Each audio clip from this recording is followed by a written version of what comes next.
Munaffe gwe awezezza emyaka 33 n'okutuusa ku 47 olunaku olwaliro gwe gwe tugenda okusimbako essira. N'olw'ensonga eyo tosiguka kalira, sembeza bulungi akatebe otuule owulirize ensonga eno kubanga nkulu nnyo. Tugenda kutandika n'okusoma mu Bayibuli mu kitabo kya Zabbuli essula ya 9 olunyiriri lwa 12. Wagamba nti otuyigirize tubalenga bwe tutyo ennaku zaffe tulyoke tufune omutima omugezigezi.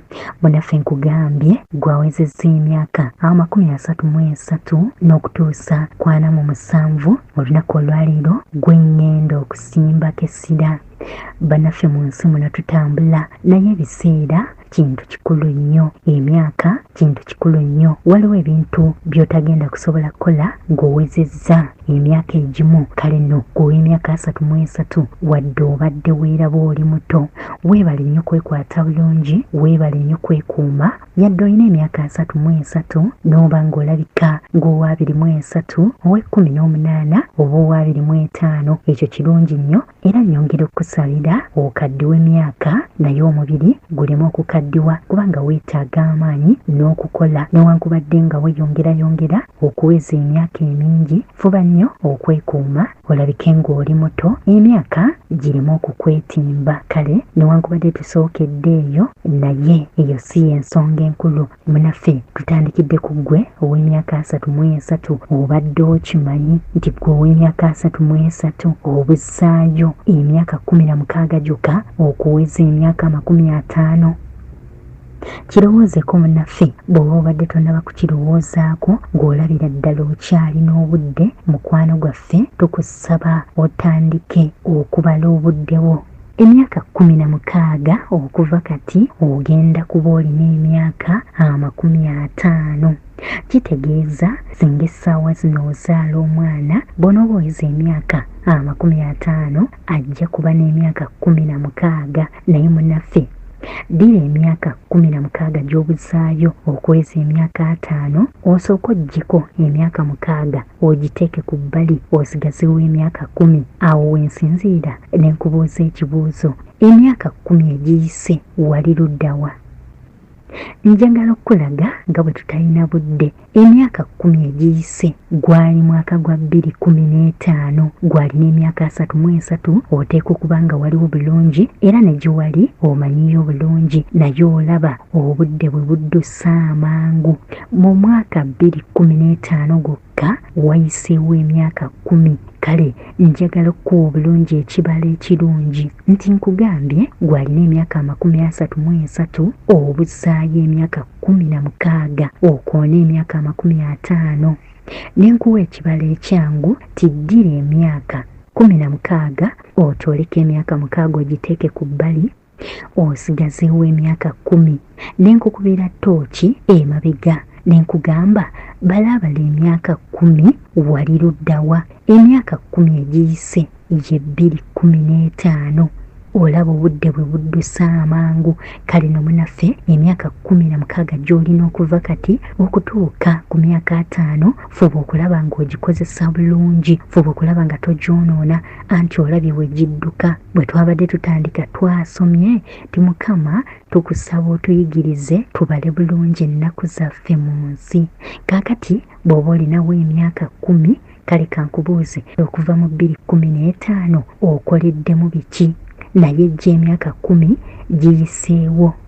Kati n'olw'obukulu bw'ensonga eyo, olw'okubanga emyaka 10 gisobola okuyitawo nga tolina ky'okoleddemu olw'embeera y'ensi nga bw'omanyi, bwe tugattako giri emyaka 6, emyaka 6 ate gyo mitono nnyo, gisobola okuyitawo nga tolina n'ekimu ky'okoleddemu. Okugeza n'omala emyaka 3 ng'onoonya mirimu, emyaka 3 emirala nagyo n'obeera nga tolaba bwe giyise. Kale munaffe kuwa emyaka 33 obuzaayo 16 okuweza emyaka 5. Lwaki essira ndisimbye ku myaka 5?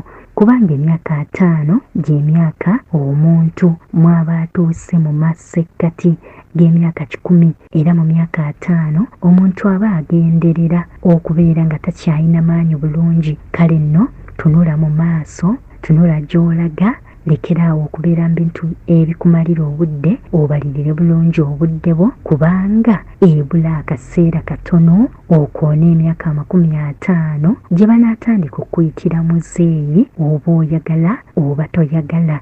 Twambuse ow'emyaka 44 g'obuzaayo emyaka 15 oweze emyaka 50. Njagala naawe oddeyo obalire ku kibalo kye mbadde mpa. Ow'emyaka 33 gw'ow'emyaka 35 obuzaayo emyaka 14 okoona emyaka 5.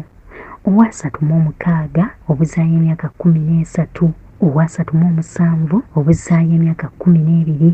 Nkuwadde ekibalo ekirungi okuva mu 2015 okutuuka kati wayiseewo emyaka 10, naye mu myaka 10 egyo okoleddemu ki? Kyenjagala okulaga titolaba emyaka 10 n'ogiyita emingi. Emyaka 10 mitono nnyo, gisobola okuyitawo nga tolina kyokoleddemu. Kale n'obukulu bw'ensonga eyo balirira buli budde bw'olina osobola okubukozesa obulungi. Emyaka 5 gigenda okutuuka nga waakiri olina kyolagawo. Bw'oba obadde olina by'omaliramu obudde biveeko, otandika okweteekateeka kubanga tewali budde. Twagambye tugenda kukoma ku myaka 47. Nammwe abamakkati awo besoogedde balirira emyaka gy'olinawo okukoona emyaka 5. Olwo nno oteeketeeke weekuŋŋaanye oleme kuddamu kwonoona budde nga bw'obadde obwonoona. Gw'ow'emyaka 47 obuzaayo emyaka 2 okuweza emyaka 50. Obuzaayo omwaka ogw'48 n'ogw'49 oweze emyaka 5.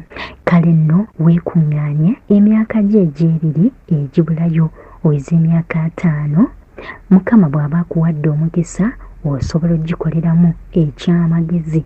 Nga mmaliriza, nkubiriza abantu ffenna okwegayirira ennyo Mukama, newankubadde nga tumaze okukuba ettooki mu myaka gyaffe, naye amaaso gaffe tugateeke ku Mukama, kubanga emyaka 16, emyaka 10 gisobola okuyitako nga tolina ky'ogikoleddemu, naye omwaka gumu oba emyaka 2 n'obaako ky'ogikoleramu ky'otaakolera mu myaka 16 egiyise. Kikyengezaako kugamba gwe 33 obuzaayo 16 okuweza 5, ate owa 47 abuzaayo 2 okuweza 5. Naye Mukama ng'awadde ennaku z'omukisa ne bwe ziba zisigaddeyo ntono, yadde olina emyaka 47 obuzaayo 2 oweza 5, Mukama ng'akuwadde omukisa osobola okufuna by'otafunidde mu myaka gyonna egiyise. Kale nno n'obukulu bw'ensonga eyo amaaso tusinge gatunuuliza Mukama,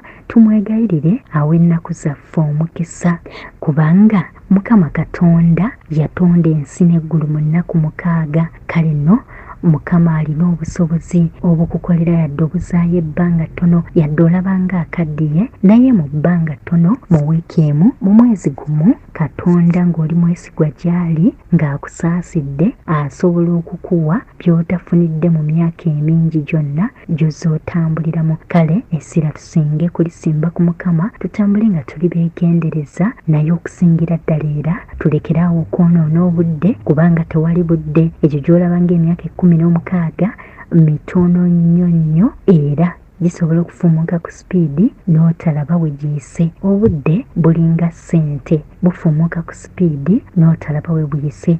Kale bannaffe tulekeraawo okwonoona obudde, twekuŋŋaanye tukwate bulungi obudde bwaffe. Awo olubituuka bwe balitubuuza tiwakolera ki mu myaka gyo ng'olina ky'olagawo, newankubadde ng'ebiseera ebimu bigaana, naye waakiri bw'oli kaddiwa ng'otobye tojja kwejjusa, ojja gamba nafuba ne bigaana bugaanyi. Naye ggwe ali mu kuzannyira mu budde oli bwejjusa ate nga tebukyakomawo. Kwagaliza kaseera kalungi, weebale kuwuliriza. 88.8 CBS FM.